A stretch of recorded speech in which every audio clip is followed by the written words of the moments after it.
On a chilly November evening, Chicago was shaken to its core by a crime that would send shockwaves through the city. The CTA Blue Line, a lifeline for thousands of daily commuters, became the scene of an unthinkable act, one that would haunt witnesses and leave the city grappling with fear and outrage.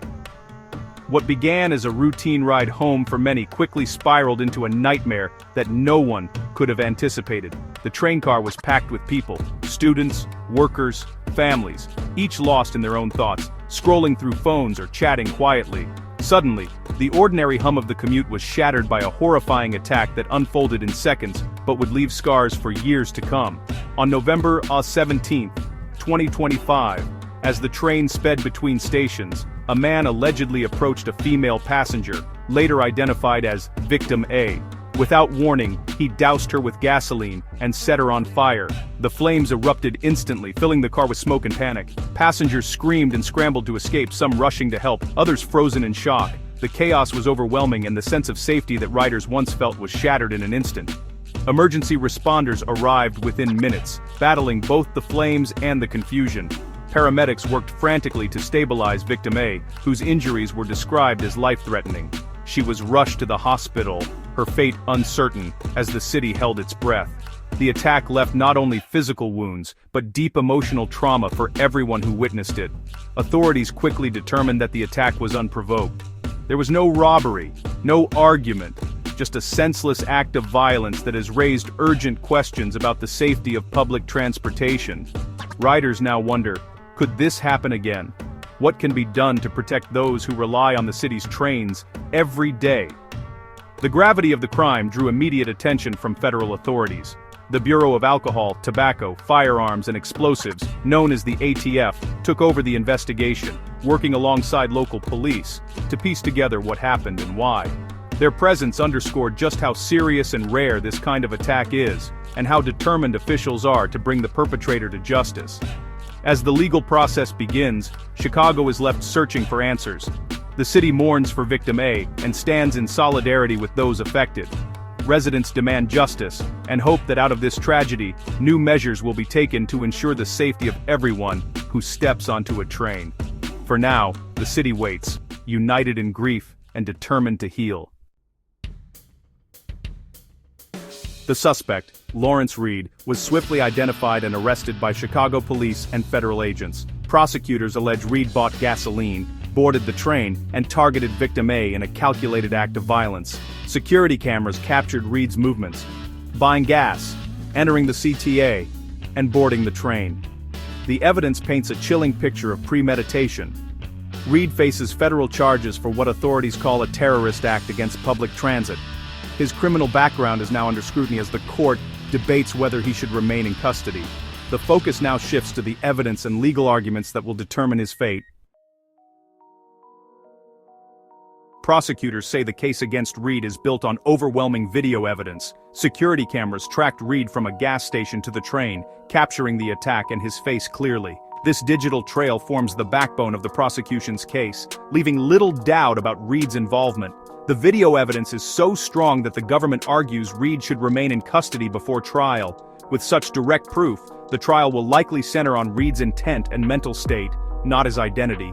The legal battle ahead will be closely watched. The city wants answers and accountability. Lawrence Reed's criminal record spans 3 decades, with at least 72 arrests and 15 convictions. 8 of those are felonies, including drug trafficking and, notably, arson. In 2020, Reed was convicted of setting fire to the James R. Thompson Center, using gasoline, eerily similar to the current charges. He received probation for that arson, a decision now under scrutiny. Prosecutors argue Reed's history shows a persistent threat to public safety. His past is central to the argument that he should not be released before trial. The court must weigh his record against the risk he poses. The stakes for community safety are high. At the time of the train attack, Reed was already out on pre-trial release for an aggravated battery charge. Despite his long criminal history and a recent violent charge, a judge had allowed him to remain free, first with electronic monitoring, then without. The attack on the CTA train was a direct violation of his release conditions. This has sparked intense debate about the effectiveness of pre-trial release decisions. Community members and officials are questioning how someone with Reed's record was allowed back on the streets. The case highlights the risks and consequences of pre-trial release failures. Calls for reform are growing louder. After his arrest, Reed faced a federal judge to determine if he'd remain in custody before trial. Prosecutors argued Reed was a danger and a flight risk, citing the violent crime, strong evidence, and his criminal history. The defense proposed strict conditions for release, but the judge was unconvinced. Ultimately, the court ordered Reed held in federal detention, citing public safety. The decision brought relief to a city still reeling from the attack. Reed will await trial behind bars. Reed's behavior in court has been erratic and disruptive, complicating the legal process. He sang, babbled, and refused to cooperate with the judge, pretrial services, or his own attorney. His actions raised immediate concerns about his mental state and competency to stand trial. The court may order a psychological evaluation to determine if Reed understands the charges and can assist in his defense. This could delay proceedings, but it's essential for a fair trial. Reed's courtroom conduct adds another layer of complexity to an already disturbing case. The justice system must now address both public safety and Reed's rights. Reed now finds himself at the center of a legal storm, facing one of the most serious accusations in the federal criminal code, committing a terrorist act against a mass transportation system. This is not a charge that prosecutors bring lightly. In fact, federal terrorism charges are rare, reserved for cases where the government believes the alleged crime threatens not just individuals, but the safety and stability of the broader community. The charge itself signals that authorities view Reed's alleged actions as an attack on the very infrastructure that keeps a city moving. Under federal law, what matters most isn't necessarily Reed's personal motivation, but the nature of the act itself. Any violent attack targeting public transit, whether it's a subway, a bus, or a train station, can be prosecuted as terrorism. The law is designed this way to send a clear message. Violence against public transportation is an attack on the public as a whole. It's about protecting the daily routines of millions of people who rely on these systems to get to work, school, and home. When a case is charged as terrorism, it's no longer just a local crime. It becomes a matter of national security. Federal agencies like the Department of Homeland Security and the Department of Justice get involved, bringing significant resources and expertise. The legal consequences are far more severe than for ordinary violent crimes. Conviction can mean decades behind bars, and the stigma of being labeled a terrorist can follow someone for life. The seriousness of the charge also affects every stage of the legal process. For Reed, it means that getting out on bail before trial is much more difficult. Federal law creates a presumption against pretrial release in terrorism cases, so the burden is on the defense to prove that Reed isn't a danger to the community or a flight risk. Judges are often reluctant to grant bail in these circumstances, given the potential threat to public safety. If Reed is convicted, the penalties are severe.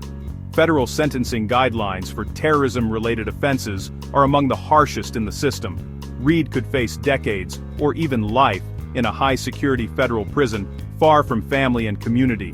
The consequences extend beyond prison time, affecting his rights, reputation, and future, long after any sentence is served. The government's decision to pursue this charge is a clear signal of how seriously they view the alleged attack.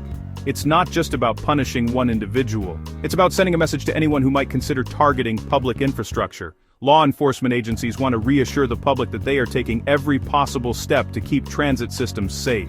Ultimately, this case is about more than just Reed or the immediate victim. It's about protecting the millions of people who depend on public transportation every day, and about safeguarding the systems that keep cities like Chicago running.